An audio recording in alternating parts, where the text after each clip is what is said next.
ইসলামী ব্যাংকে আমরা কাউকে বদলির জন্য বলি না। ইসলামী ব্যাংক পিএলসি কে জামায়াত মুক্ত করার নির্দেশ দিয়েছেন বাংলাদেশ ব্যাংকের গভর্নর মোস্তাকুর রহমান। রোববার বিকেলে ব্যাংকটির শীর্ষ নির্বাহীদের সঙ্গে অনুষ্ঠিত এক বৈঠকে এই নির্দেশনা দেন তিনি। একাধিক সূত্র থেকে এ বিষয়ে নিশ্চিত হয়েছে এনপিবি নিউজ। সূত্র জানায়, বৈঠকে ইসলামী ব্যাংকের চলমান সংকট মোকাবিলায় কেন্দ্রীয় ব্যাংকের পক্ষ থেকে সর্বাত্মক সহযোগিতার আশ্বাস দেন গভর্নর। একই সঙ্গে ব্যাংকটিকে জামায়াতের প্রভাব মুক্ত করতে প্রয়োজনীয় পদক্ষেপ নেওয়ার উপর গুরুত্ব দেন তিনি।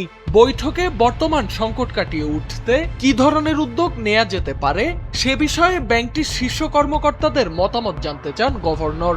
জবাবে গ্রাহকদের আস্থার সংকটকে অন্যতম প্রধান সমস্যা হিসেবে তুলে ধরেন কর্মকর্তারা। তাদের মতে এই অনাস্থা দূর করাই এখন সবথেকে বড় চ্যালেঞ্জ।